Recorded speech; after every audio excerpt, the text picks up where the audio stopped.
Welcome on into another edition of the Wolverine podcast here on the Wolverines YouTube channel, in all of the Wolverines podcast feeds after the fact here on a Monday night, September 12th. JJ McCarthy, your new starting quarterback at Michigan.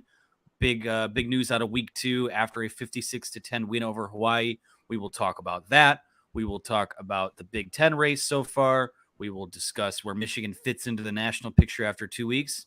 And of course, like we always do when we do these live shows, we will take your questions on the air. And if you want to move yourself to the front of the line, something you can also do below is select the super chat feature, which will, couple bucks. It's just a shout out for us. Every little bit helps put food in my dog's bowl for the month. Maybe buys us a hamburger or a beer on the road for these upcoming road games. But we appreciate that. So if you want to move yourself up to the front of the line in terms of the chat and questions, we can also do that. So I, of course, am Anthony Broome, joined by Clayton Sayfie this week. Normally on Monday nights, it'll be the two of us plus Chris Ballas. Chris is not with us tonight, but if you want to hear his thoughts of the game, he and Doug Skeen went live on Sunday evening, which is something they will do every week. So let's just hop right into it, Clayton. I mean, 2 weeks in the books now.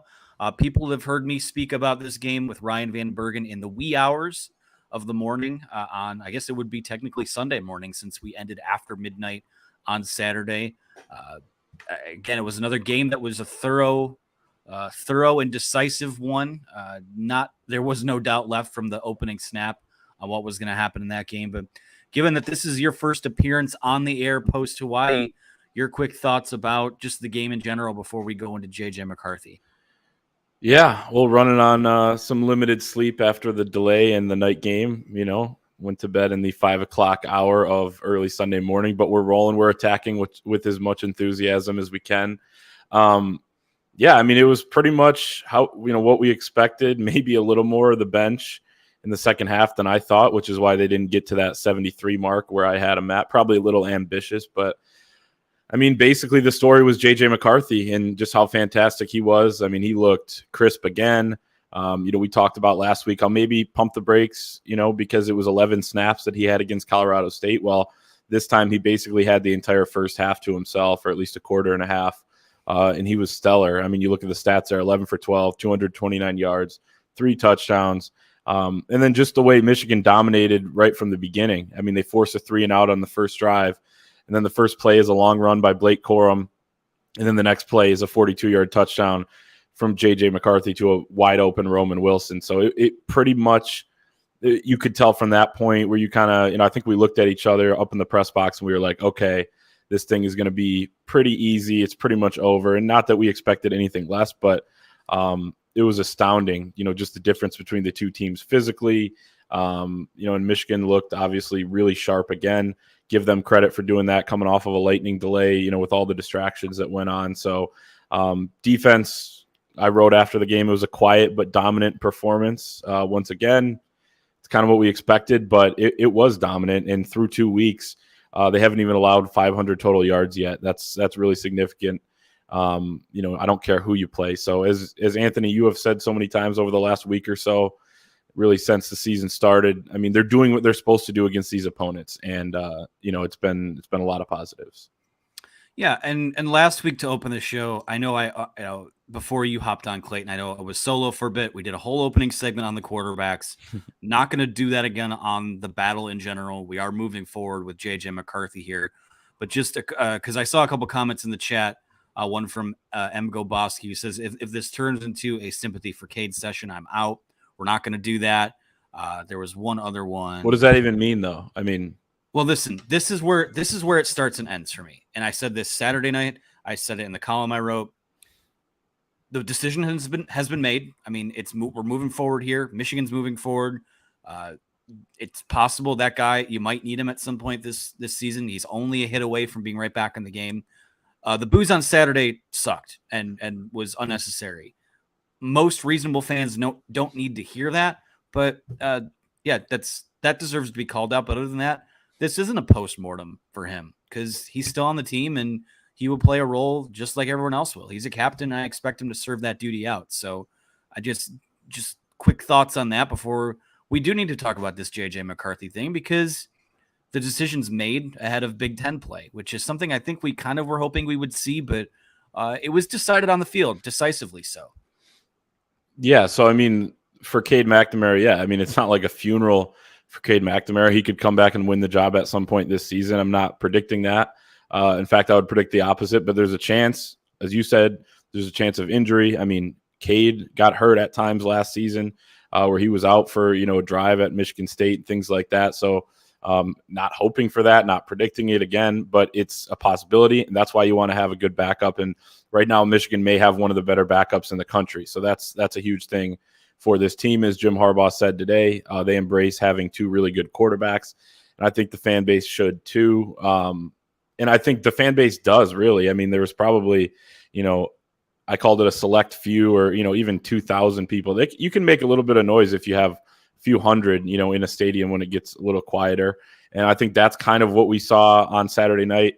I don't want to harp on it too much because I feel like the people that were doing it probably regret it at this point. And, it's one of those things when you're at a game and you just kind of do something. I mean, you go back to a few years ago when Kevin Durant got hurt, and it was the Toronto fans, I think, right, in the playoffs when they were cheering and, because he fell down and then he kind of grabbed his leg. I believe that was his Achilles injury. And those people got trashed for days, and that's fine. I mean, they deserved it, but most of them probably were just wrapped up in the moment. So I don't want to harp too much on it. No. Cade McNamara, I do feel a little bit bad for him because it seems like this competition got to him a little bit. But at the same time, I mean, I'm happy for JJ McCarthy. He's a great kid. I've had nothing but great interactions with him, and he's a hell of a player too. So I'm excited to see what the JJ McCarthy era brings. But I don't know what that would mean, a Cade sympathy session. I don't know what that exactly means. No offense to the commenter there. No, I mean, this is the fact of the matter is this is big time college athletics, and we see it. It seems like almost every year with a quarterback who is accomplished and just gets passed up by a guy who, let's call a spade a spade. I mean, JJ, I almost call him JJ McTalented. JJ McCarthy is the more talented guy, and we've long said that when he's ready to go, and if he's as good as we think he can be, that it would probably be the obvious choice. And I think that it is obvious. So let's just transition into that. From the last thought on Cade McNamara is that, again, all it takes is a hit and JJ McCarthy to be in the concussion tent for even just a series. You might need a drive out of that guy at some point. And there is no more qualified QB2 in the country if that is the case. So Michigan, again, I'll use the term one more time, rich people problems, like what Matt Weiss said this season about the wide receiver. So they're in a good spot, but hey, it's a new era. A page has been turned, so to speak.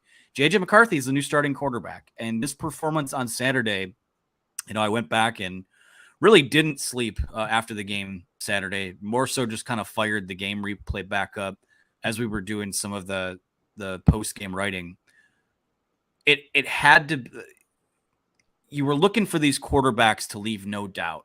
And for what that week one performance for Cade McNamara didn't check that box. Week two, again, I know it's Hawaii, but JJ McCarthy's only misstep, I mean, when you go back and watch that film, there wasn't one. I mean, it was a drop from Ronnie Bell, which you're not going to see a lot of those this year. He was on the money. There were times the Roman Wilson touchdown, he throws it pretty much on air. There wasn't a defender within 10 yards, but those things you can kind of chalk up to an opponent. But when you see him rope a post route right on the money to Cornelius Johnson, 56 yards down the field, then come back on the very next play and zip a touchdown into Ronnie Bell, his first touchdown in over a year. Those are just talent things that I don't know. We haven't really seen that at the position in a while. I mean, you could argue that Joe Milton flashed it in that Minnesota game, and again, anything can happen in the vacuum of a game. But in terms of the little things, the talent on display, I think we saw just about everything we needed to see on Saturday night. Yeah, with the caveat that it was Hawaii and that, we want to see more. I still think JJ McCarthy is the best option. As you said, he won the job fair and square. And he's kind of showing all the things he can do. I still want to see him, do some of the, things that are still more unproven in some of the bigger moments, which you can't have that until you're in those moments. Cade McNamara didn't have that experience until he was in those moments. So it's nothing against JJ McCarthy that he hasn't been there. I'm excited to see what he's going to do when he is in those spots against the Penn States, the Michigan States, the Ohio States, in Columbus in November, if he's the starter for that game. So excited to see that. And as somebody in the comments says, I mean, I believe it's Richard, didn't this play out perfectly? Cade won a Big Ten championship, led a team that beat Penn State and slated Dragon in Ohio State, then gave way to an uber-talented quarterback, the type of quarterback programs win national titles with. I think it did play out really well. We'll see how it goes the rest of the season. I'm not ready to put any sort of stamp of finality on anything right now, but it's playing out really, really well right now. If JJ McCarthy, as Jim Harbaugh said today, I believe it was in his interview with Brad Galley, that there was an inflection point, and he's talked about this at the end of camp where JJ McCarthy in that last scrimmage, and I believe he called it the last 4 practices of fall camp, where he really raised his level of play, and then he goes in, does what he does against Colorado State, does what he does on Saturday night against Hawaii, and man, it feels like he's just ascending rapidly. And it makes sense in a way because he didn't have spring ball. He missed most of the summer, as he was kind of rehabbing from that shoulder injury. So now that he's healthy and now that he is, continuing to get more reps and game experience, the sky is probably the limit. So I think it's playing out, kind of how you want at this point, other than the fact that you wish Cade McNamara played well in those 2 games as well. Got to get his confidence back, and I trust that Michigan will do that. He's got to continue to be a captain, but as far as just the JJ part of this, it couldn't be playing out much better because he couldn't look much better. And again, tougher challenges ahead, but you do what you do what you do against the opponents that you're playing, and that's exactly what he's done so far.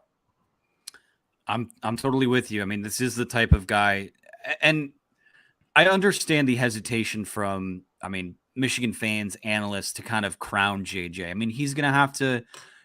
I wrote in the column after the game that it's going to be like a dimmer switch for him.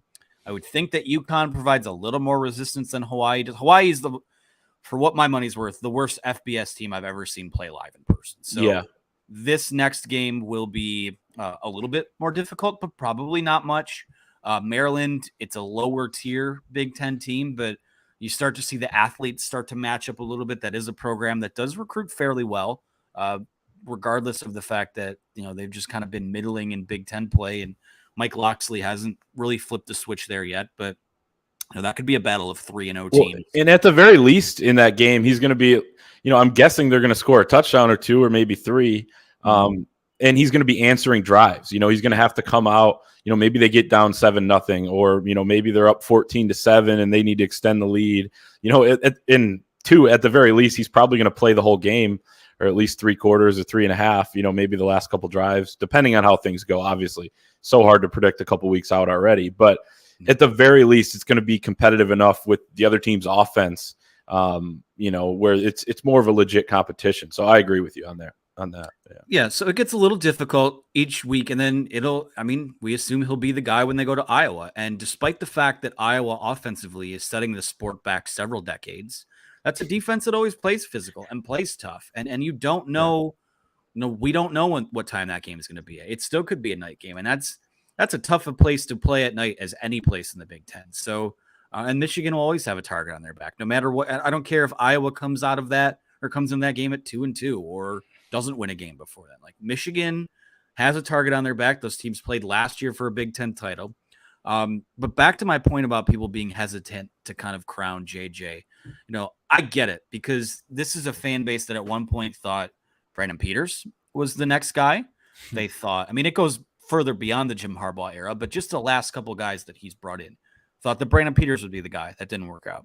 Thought that Dylan McCaffrey would be a guy who athletically, I think, is, from a profile standpoint, super similar in terms of the speed and running ability, but certainly not like the arm talent, and wasn't ranked nearly as high as JJ was. I think at last check, JJ was right on the fringe of 5-star status when he signed. Obviously a super, super talented prospect, a guy that, didn't turn over the ball a lot in high school. He was, for what my eyeballs saw, that was a 5-star caliber player. But back to, it's a fan base that saw McCaffrey is the next thing. Joe Milton is the next big thing. Although he couldn't, he couldn't even complete 45% of his passes in high school. JJ's the real deal. I mean, he's a winner. He's a guy that, I mean, this is, we talked earlier in the summer about Jim Harbaugh speaking about a gift from the football gods when he was discussing a freshman who he had that turns out to be Kenneth Grant. This is his quarterback from the football gods in terms of, I don't know if that guy winds up at Michigan if he doesn't love Michigan, because Michigan had missed out on a lot of guys like that. And it could be the first in the next line of, I've seen some Jaydn Davis questions in the chat, and some of the other guys, Bryce Underwood 2025. When you're able to showcase that type, again, it's Hawaii, I get it, but when you have that type of talent that's able to showcase what that could look like, and that's the most exciting thing about all of it, is that we talked about it after his performance last week, that when he comes onto the field, that's a guy who is automatically a run threat. He's got the arm talent to beat you deep. So it just, if nothing else, when he steps into the game, you have options, and I'm excited to see how it develops. I mean, it seemed like there was a little more juice with the wide receivers this week, probably with the knowledge that they were going to get opportunities a little more down the field. But the saying is a rising tide lifts all boats. And whether Cade McNamara had a great camp and it was just JJ that came on at the end, Jim Harbaugh had a gut feeling, and he gave him the chance to reward that gut feeling. And what we saw Saturday was, again, exactly what we needed to see. So it's exciting because it is, if this works out the way it has the potential to, when you play, if you get to a point where you play a Georgia or an Alabama or in the college football playoff, you have a quarterback that has the potential to raise the level of everyone because of what he himself can do, as opposed to the conditions being perfect around him. And that's exciting because that guy hasn't been in this program in a while, and it's still early. We can't crown him for anything yet, but Michigan has a potential star here, and it's exciting to see how that could develop moving forward. Yeah, and you talk about gift from the football gods and all that. I think Jim Harbaugh sees a lot of himself in JJ McCarthy and Cade McNamara, and I think that's exciting. And then he has more physical tools, no offense to Jim, than Jim did when he was a player. I think he understands that as well. And, I think he's excited that JJ has made these types of strides. I mean, it's hard not to be. I think everybody is, especially, the offense and the potential for that. They love Cade McNamara, but JJ can do a few more things. Obviously, we saw it on display on Saturday night with the big arm. He didn't have to run much, but he can. And that touchdown pass to Cornelius Johnson, where he stepped up in the pocket, kind of started going towards the line of scrimmage to his left, and then just fired a bullet to the left side of the end zone. It's just stuff that not only I think Cade McNamara can do it and all that, but it's not every quarterback can do. So JJ has a leg up on a lot of guys physically. And the fact that part of his story was having to beat out a guy that's works so hard, has the mental aspect of the game down, and learn from him, but also, have to overcome, beating him out. I think that's huge for JJ. And hell, he may go on to be a really good NFL quarterback. I think he probably will. And, part of his story is going to be, having to overcome this at Michigan. So I think that's pretty cool too. And it's making him better for it. But yeah, I mean, the offense, I can't wait to see, because as you said, for the first time under Jim Harbaugh, and really for this program for a while, probably since Chad Henne, where you could, and they didn't open it up probably enough for him until his last game. But for the first time, it's kind of like you got everything at your disposal. I mean, you got the Matt Weiss quarterback run stuff. You have really good running backs in Blake Corum, Donovan Edwards, and potentially CJ Stokes with the way he's looking. But JJ opens up the run game for them because of, he has to be accounted for in the read option game. You can run some RPOs. We saw a couple of those on Saturday night. They never show those against the weaker opponents, but we saw one or two, one that I recall. And, so the potential for this offense is now through the roof. The floor is, still pretty high, not through the roof, but the potential, if everything works out and if JJ continues to play at this high level, is really, really high. Yeah, before we move on real quick, I just want to address what the difference between the two guys is. And I know there were people calling there was a very vocal minority of people calling for JJ to start last year. But when you look at, kind of what Cade McNamara's legacy winds up being in the role that he played, he was the perfect quarterback at the perfect time. I mean, if that guy doesn't come in for Joe Milton in 2020, you probably lose to Rutgers. To be frank, Jim Harbaugh probably loses his job if you lose that football game. He comes in last year. You're a team that was built to control clock with Hassan Haskins and get after the quarterback with Aiden Hutchinson and David Ojabo. The formula was, I'll say the formula was pretty, I don't want to say simple. Nothing's easy, but it was fairly simple and executed at a very high level by everyone last year. I don't know that they have a running game that will be able to necessarily control clock this year. The offensive line will ultimately determine if that's the case or not. But already there's Donovan Edwards is a bit banged up. I still have questions about Blake Corum running between the tackles. So, I mean, everything just inherently looks a little bit different. And to use I use the comparison in the column. I've seen some people use it in the comments. Cade McNamara was we'll call him a reliable Ford Taurus that is going to get you where you need to go.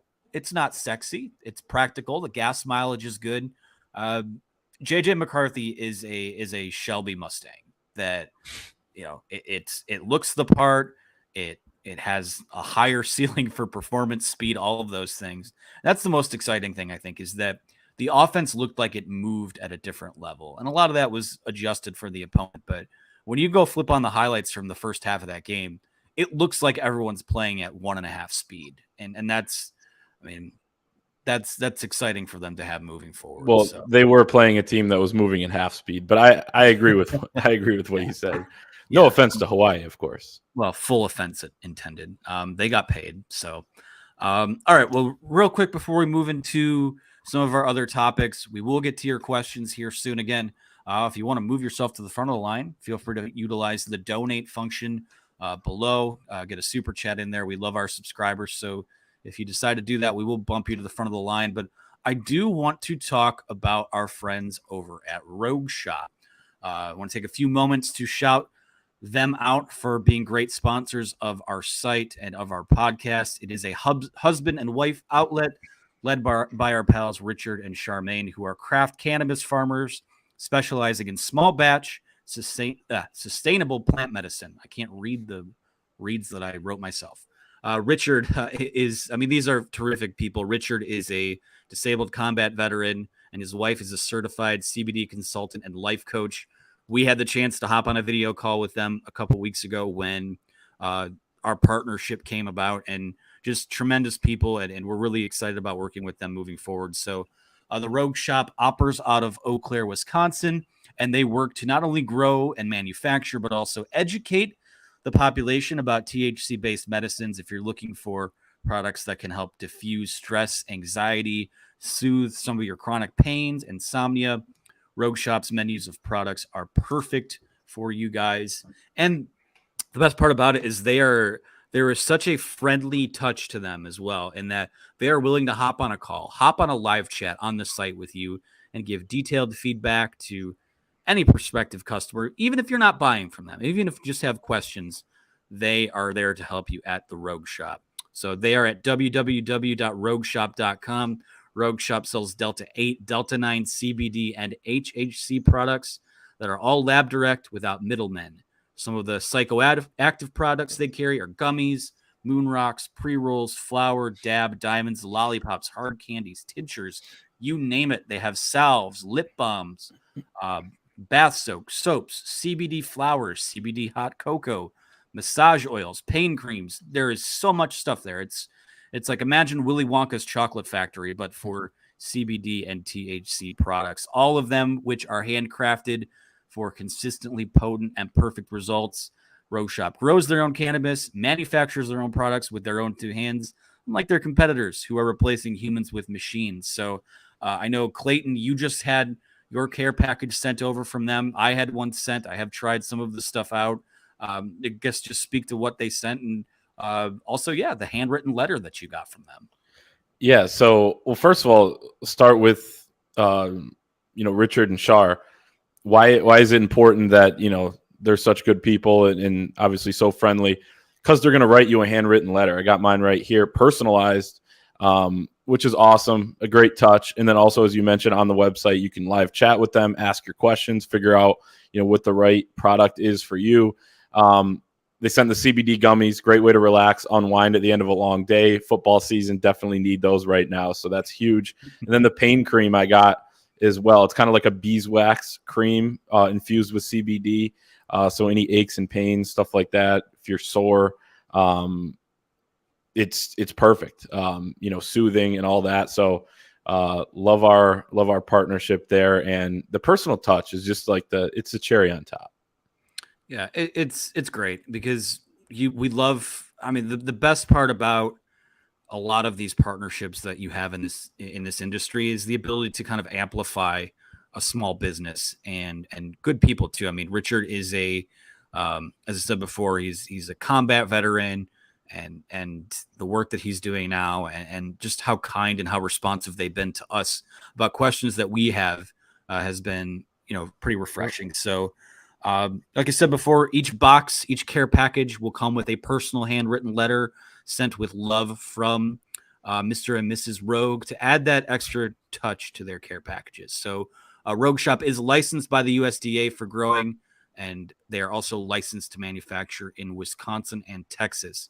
All products are tested by a third party in Botanicor and ACS labs. So don't wait any longer. Get in on the action and give our friends over at Rogue Shop a try today. That's www.rogueshop.com. Let's move forward now as we get further into this week's live show. I'll probably have another, I'd say 20 to 30 minutes on the air here. You guys will really determine how long it goes, but I want to talk about just another game this weekend where you're going to be, I mean, the last time I checked, the line was at 47 points for this game against UConn, who has notoriously been one of the worst teams in the FBS over the last several years. It's just, I know that Jim Harbaugh does not come up with the schedule. This is board manual. This is an athletic department thing. This year's schedule is kind of symptomatic of a desire to play at least 7 home games in a year. This year they'll play 8.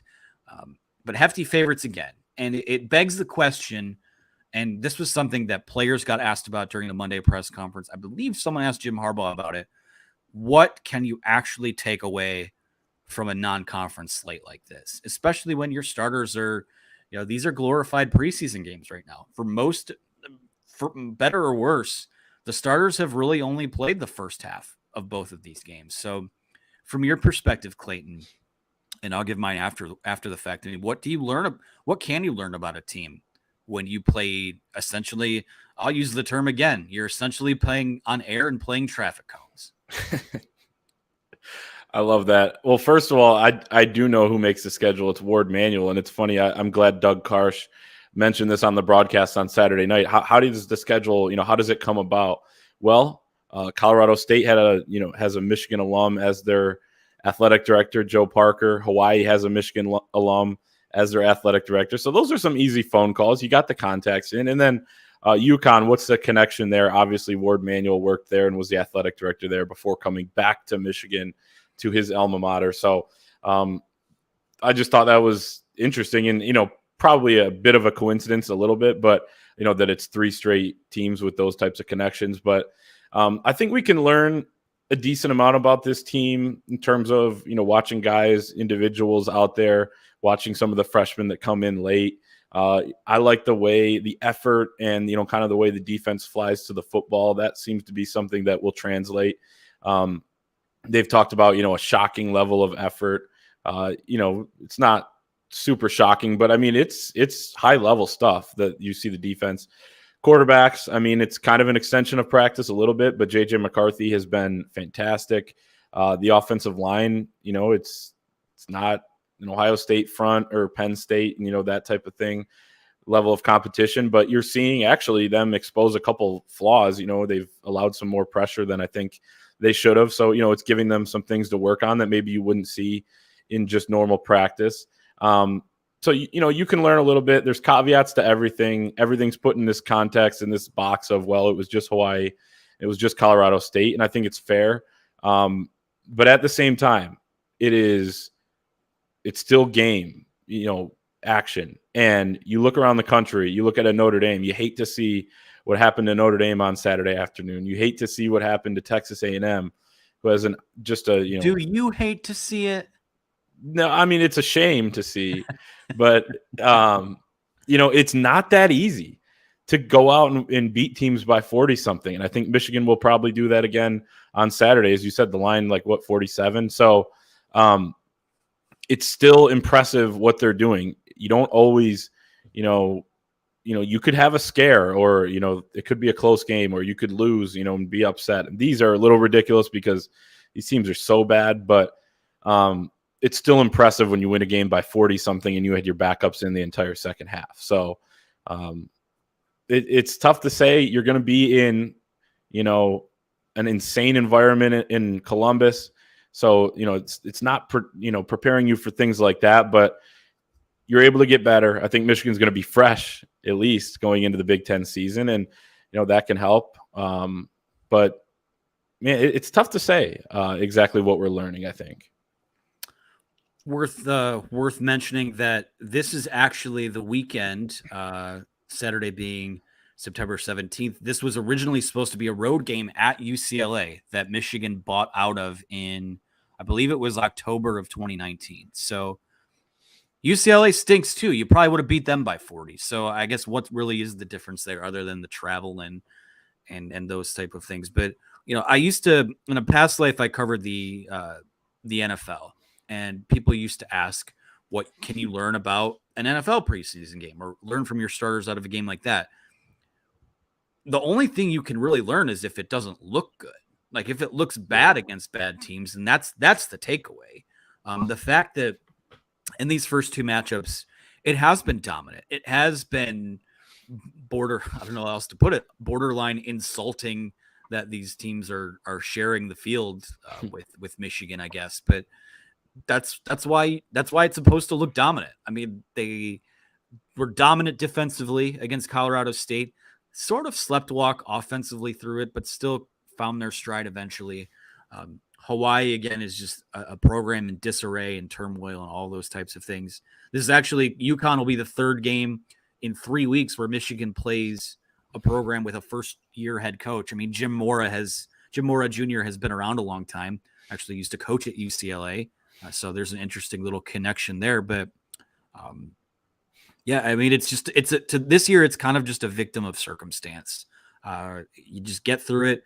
I would be a little more worried about it if the bulk of this group didn't produce in games at Wisconsin last year and Nebraska last year, against Ohio State in the Big Ten championship. I mean, you lost some talent from last year, but a lot of these guys have kind of been through it now. So I don't think, this isn't a hindrance of progress or development. In fact, I really think it probably adds more juice to practice each week, because when you're going to get your time to shine, you have to make it just like the quarterbacks did. You have to stake your claim to your job and things like that. So Saturday, in terms of what to look for on Saturday, I really think you probably do see the starters play a little bit longer. It's more or less you've moved forward with the quarterback situation. This is more or less kind of a dress rehearsal for Big Ten play now. So I would expect, I wouldn't expect as much rotation. I mean, if they're up 56-0 at halftime, we'll be right back to where we were the last couple of weeks, where guys rotate in. But as long as this game is, I won't say in doubt, but I can see Jim Harbaugh letting guys play a little longer into the third quarter, so to speak, because not that these games don't matter. I mean, ask Texas A&M, ask Notre Dame, ask anyone who overlooks any team. But next week is when that comma goes into your record with your conference record attached to it, and you have to be sharp heading into that week. So I do think that if I have to make an early prediction, and we'll do our full predictions in our show on Thursday, but I think this will probably be their most complete performance of this non-conference slate yet. Yeah, and it's a fine line between, playing the starters and getting them as many reps as you want them to kind of get them going and get them in a rhythm before the Big Ten season, and it just being kind of unnecessary, because if somebody does get hurt, Donovan Edwards, I saw some comments there about, his status. I mean, it is unfortunate, not saying they shouldn't have had him in. Exactly the opposite. He definitely should have gotten some work. He only had 3 carries and obviously looked really good, had the long reception as well. But, it's one of those things where, let's say a Blake Corum were to go down in the third quarter when you're up 42 because you wanted to get him more reps. Get him more reps on Tuesday when you can kind of control the environment a little bit more. Get him more reps on a Wednesday. It's a fine line. So it's interesting. I come back to that. I think they're going to be pretty fresh going into that Maryland game where they haven't taken a lot of hits. And then even when they're in week 6, 7, 8, it's really more like week 4 or 5, for some of these guys in terms of the wear and tear, especially with the team that plays so physical like Michigan does. Yeah, and we're going to take full questions here in a bit, but since you talked about Edwards, and I've seen a lot of questions in the chat about it, people asking about his injury status. I'm not 100% sure, Clay. I mean, was this an ankle? Do we know for sure what his injury is? But whatever it is, Jim Harbaugh, we got our first working through something of the season, which usually means it's not considered super serious, whatever he's going through. Maybe, I mean, if he's dealing with anything, I don't think there's a reason to talking about getting guys more reps. I mean, I don't think there's a reason to push it for this week. Maybe you get a guy like CJ Stokes some more reps because, like we've said before, your third running back's an injury away from getting a little more run. So, yeah, I don't. Jim Harbaugh does not seem overly concerned about it. I think they're still evaluating it. But if I were a betting man, and this is not based on intel, this is based on feel. If he's going through something, quote unquote, I would probably lean towards not seeing him this weekend.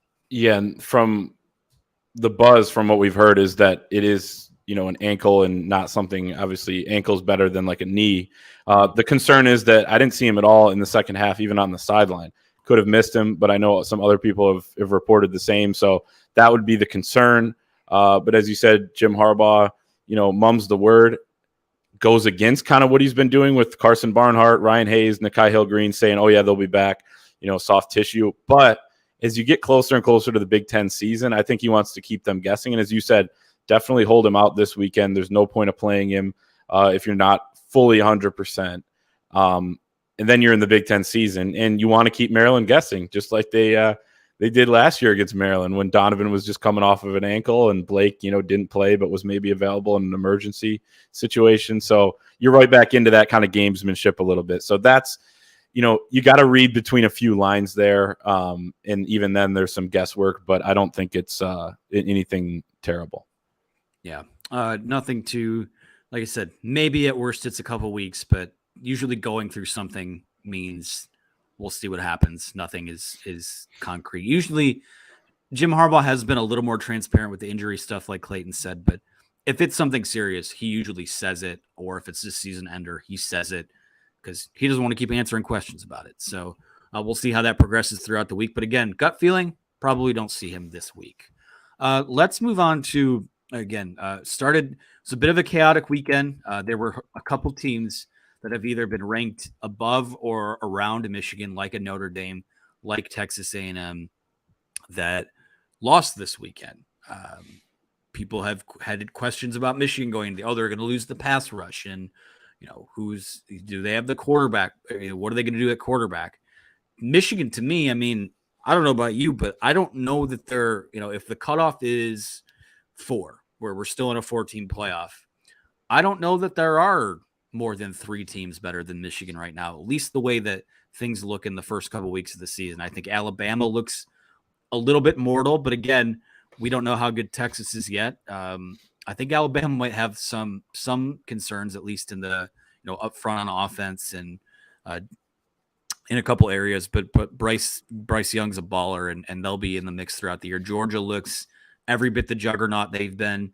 Ohio State, I mean, yeah, technically they have a top 5 win on their schedule, but it was Notre Dame, who you look through what they have coming up. I don't know if that's more than a 3 or 4 or 5 win team this season. So I guess that's all a long-winded, rambling way of me saying, where do you think Michigan stands through 2 weeks in terms of the national picture? I mean, this to me looks like a team that can stay in the conversation throughout the year. Yeah, I think they were. I said it before the season. I thought they were a little more legit than a Notre Dame or Texas A&M or a Utah because the AP had them, ranked behind those teams coming in. And lo and behold, not to toot my own horn, but, those teams lost, and here we are. Now Michigan hasn't been challenged, so that's a caveat there. But I do think Michigan, with what they have returning, with the kind of talent they have, really this coaching staff too, and what they proved last season, you got to feel a little better about them than some of the teams with the question marks that ended up losing. Marcus Freeman, it was kind of baffling to me that they came in, ranked higher than Michigan. Doesn't matter; those are irrelevant. But if you want to, talk about some of those teams, then obviously that plays a factor. I agree with you. Alabama, I mean, they're going to be a great team. I mean, they have, tremendous talent. They have the reigning Heisman Trophy winner, but Texas maybe was a little more impressive than we thought. I thought the D-line looked pretty good. If Quinn Ewers stayed healthy, they probably win that game. Or if they didn't settle for all those field goals, they probably win that game. So we'll see there. Georgia looks, the offense looks better than I thought it was going to be coming into the season. It's still a ton of talent on defense. So they're kind of right back up in that conversation. I believe they're number one this week, right? Yep. So they're, everyone kind of thought, oh, well, they won, lost a ton. They're going to, kind of go back down. I don't know if that's necessarily the case. And then Ohio State, I think they're going to figure things out. I mean, and not that they've been bad at all, but, just in terms of kind of struggling a little bit for part of that game against Notre Dame, who turned out to not be that good. They'll be fine. So I think Michigan's right in that mix. As you said, I think probably fourth is right. And things are going to kind of shake out the way they shake out throughout the season.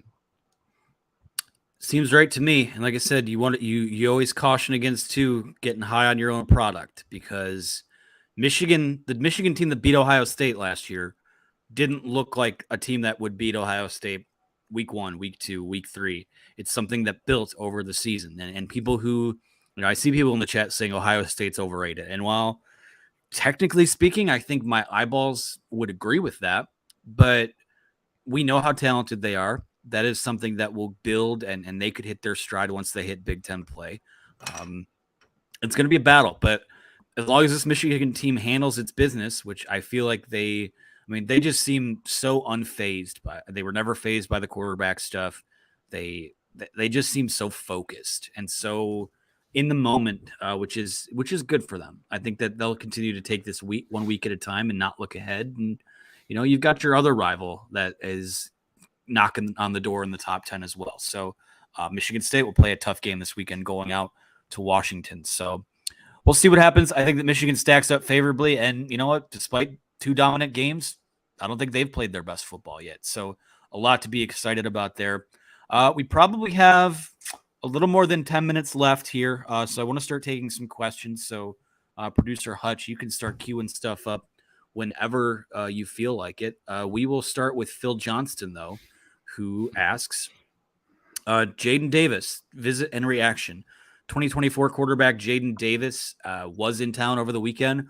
Probably we'll have more on that for Wednesday's show when EJ does the recruiting update. But based on EJ's intel, based on the things that we've seen coming out of the visit, I mean, it feels, again, nothing but a positive for that guy in terms of, we don't know when when he pulls the trigger or anything like that, but couldn't imagine a better atmosphere to bring a 5-star or a borderline 5-star passer in than a night game where I know there was the weather delay, but a night game where the crowd is amped up. You have a dual threat quarterback putting his arm talent on display. I mean, I think from what I've seen and what we know about it, I think that went about as well as it could have. And really, I think it was as we were on the air here, a picture was going around Twitter of him and his family on the visit, all decked out in Michigan gear. So my uninformed opinion, not being EJ, who is locked into recruiting, I think that when it comes to a guy like Jaydn Davis, in my opinion, it's probably more of a matter when, not if. It really does feel like that they might have something here in terms of a connection. But recruiting's crazy, especially the way that NIL money is thrown around these days. But any thoughts on his recruitment, Clayton? Yeah, just the fact that he keeps coming back to campus. He was on his own dime too for the barbecue in the big house at the end of July. He says he'd come back in September, and he does for this Hawaii game. Gets to see JJ McCarthy and the Michigan offense ball out, and shout out to the fans for what they did. Coming back, a lot of them, I even got a couple DMs on Twitter from random fans I've, never met. Great to talk to you guys. They were asking, what's the update? I gave it to them. They're like, yeah, we're sitting in our car here, waiting, just give me word. So, we were tweeting out the updates and stuff like that. and everybody came back, reported 110,000. I mean, it was probably close to that. So that was awesome to see. And I think that helped out, any recruit. There was a small group, but, an important one is our EJ Holland wrote. So I'll obviously leave that to him, his live show, 7:00 on Wednesday nights. But I just feel like, and you talk about NIL too, from everything that's reported on Davis, is that he's not all that wrapped up into that. He cares more about NFL, playing in an NFL system, being coached by NFL coaches. I mean, Jim Harbaugh, Matt Weiss, and, kind of having a strong run game also is important to him. Like the things he wants to win. And that's kind of refreshing in this era too. So I'll say that for sure. Yeah, absolutely. I mean, he's a bit of a throwback in that regard. I've seen a couple people ask questions about this in the chat. Apparently, and the tweet's not there anymore. I wish we would have screenshotted it and had it available for the show, but Dante Moore was watching on Saturday night and saw JJ McCarthy and Donovan Edwards kind of cooking together on that one drive. And, just something to file away. He's still locked he deleted that? He did delete it. Because we actually we do have a screenshot of it because we made a graphic of it on our Instagram page at the Wolverine on 3. And I did not delete that from there, but anyone that could, where am I going here? Yeah. This is what happens when you do it live. But yeah. He basically tweeted out. Yeah. Throw it up there. You got the single box. I got to glare with my ring light here, but. Oh, can you read that? JJ and Donovan is a crazy duo. Yep. Yeah. But that's not there anymore, apparently. So, he probably didn't love that we tweeted that graphic at him, but I mean, it's part probably not. Yeah. But if nothing else, he's watching, and that's not. I mean, you guys can take Dante Moore questions over to EJ on Wednesday night. But. This too, though. Think about this: deleting that tweet because you think people may think that you're looking around or thinking about looking around, as opposed to being comfortable with, no, I'm just tweeting about a game I'm watching, local kids I know. I mean, I don't know. Exactly. Things that make you go, That's all. But that's not us reporting anything. Just things that make you go, is all. So we'll see. I mean, you have a former blue chip prospect playing quarterback like that, and that's what the offense looks like. It's good. We'll go to the next question here. From Shadyville 03. I know it's early, but does JJ break the single season touchdown record? Which, Clay, you're more of the historian than I am. Isn't that only 25? Well, I do have the Michigan football record book bookmarked. So let me look at that. .com stats and information department on it here real quick. I think it's 25. If it's 25, I don't think that's out of the question because he's already what? How does math work? An eighth of the way there? No. Yes. So that an eighth of the way would be 24.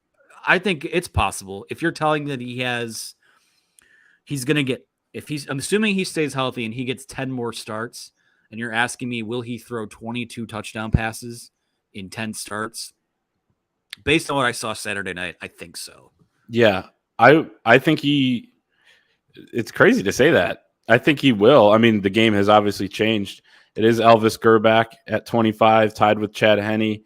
Wow. But yeah, I mean, you look at, he would be in the top 10 if he hit the 21 mark. He'd be tied with Gerback in another year, John Navarre, Devin Gardner. So he's going to be right up there. And I don't know. Screw it. I'd say he breaks it. All right. See, I'm going to be the stats department now because now people are saying Jake Rudock had 27. No, he had 20. He had 20 touchdowns, 9 picks during that 2015 Many season. People are saying he hit 27, though? There are a few people in the chat that said that. Okay. So check yourselves, people, before you bring that nonsense in here. All right, let's go to the next question. Yes, I think we're both. Are we saying yes, both of us on that one? I'll say yes, but don't hold me to it. No. That's pretty pedestrian. So at some point, someone's going to break that. What's Ohio State's record? Like, I mean, literally in the 40s or 30 or something. Dwayne Haskins, rest in peace, obviously. Didn't he have like 51 or something? I mean, it sounds right. So that's insane. Joe Burrow had, I think, 59 at LSU that one year. I mean, again, It's here like a I am different just sport. putting numbers out, but that's crazy. That's insane. Mackenzie Sipe asks, was it concerning that we only had one sack? Wasn't sure what our QB pressure numbers were. Clayton, you did the PFF stuff. I haven't done too much digging on pressures yet, but sacks are not always indicative of pressure success. I mean, nothing that Hawaii did worked, especially through the air.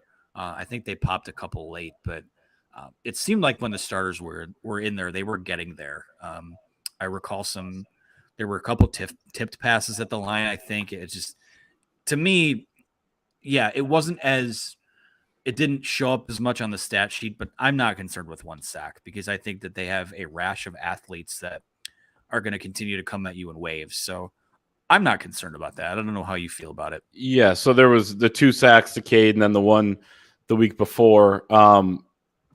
Here are the guys that allowed pressures: Tavier Dunlap, Connor Jones, and that was the one on Cade where I think Cade got up and started yelling at him. Not in a bad way. It's definitely. I think the question was about defense. Oh, you're talking about defense. Okay. The defensive pressures. Okay. Well, I will say this. Sorry, that's my bad. So shifting to that side of the ball, Colorado State did allow 9 sacks this past weekend to whoever they played. It slips my mind at this point. You had 7 sacks the week before, led the country, and then just one. That ball was coming out quick for Hawaii, so I wouldn't read a ton into it. But at the same time, it's kind of one of those things where, like, you do have a lot of guys that have stepped up and look serviceable, and some of them look really good at times, again, against light competition. But do you have the guys that are going to be able to kind of carry you and really, be opportune, pin their ears back?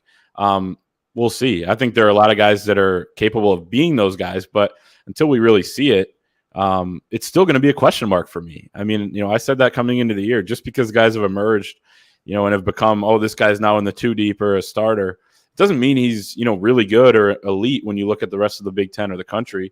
And again, there are guys with that potential. I'm not saying they're not going to get there, but I think it's still a question mark. I wouldn't call it a concern, but something I want to see when they play better offensive lines. Yeah, I'm with you. Real quick on another quick Google search. Joe Burrow, 60 touchdowns, 6 interceptions, 5,671 yards passing in that year. Again, I know he's a former Ohio State guy. I don't want to ruffle feathers here, but it would be interesting to go back to see how many Michigan quarterback seasons it takes to match that amount of passing yards and that amount of passing touchdowns. I probably would take a minute, but we're kind of up against it here. So let's go with this one more question here from Welch's McGee, who asks, is there any concern with the run game? Blake seems to have lost a step, but is still an extremely crucial weapon. Not concerned with it. I mean, obviously it's going to look different because you don't have Hassan Haskins, but if you want to argue that Corum looks a little bit slower, I guess fine. But again, I still don't know that they're really playing it at full speed quite yet. I mean, it looks faster from a unit standpoint, but he did put on 12 pounds, so maybe he's not quite the home run threat, but he's still hitting the hole hard, and he still has that burst, has that acceleration. I'm not worried about it. I think that things will even open up more for those guys the longer that JJ is at quarterback, given the fact that he's a run threat himself. So not concerned about the run game at this point. Again, it's just a little too early for that. Plus, didn't they still run for like 200 yards on Saturday? Yeah, like 240 or something like that. So no, I'm not concerned about the run game. I actually don't think Blake has really lost much of a step, maybe a half a step or something like that. I mean, it's tough to tell in these games. I think he looks really fast to me. And as Doug Skeen said on the Sunday night podcast with Chris Ballas, go give it a listen. But they're running about 8 plays right now, it seems like, in the run game. And, that might be, give or take or whatever. But you're not seeing some of the more elaborate stuff they're going to do. You're seeing some, pretty simple things. Jim Harbaugh, I think we've learned at this point in his, Michigan career that they are keeping things pretty vanilla early on in some of these non-conference games. You see the numbers there for the people watching on YouTube. Blake Corum, I thought, looked fast on Saturday night. Donovan Edwards, the concern there is, how good of a running back is he? He's a great athlete. He's a great football player. He's a really good receiver out of the backfield. Just want more reps out of him, which is why it's disappointing, for one of the reasons why it's disappointing for him that he got hurt. CJ Stokes, I mean, what an emergence. We were talked all offseason about, well, they got a top 2 there, but there's quite a drop off after Blake Corum and Donovan Edwards. CJ Stokes looks like a really, a real running back to me. Should have been a 4-star maybe. I don't know. We'll take it up with the guys who do the rankings, but he's looked good to me. So, no, I'm not really that concerned about the run game, and I think the offensive line is only going to get better too with, playing together. They had Hayes out the first game. Trente Jones is still making his first couple starts.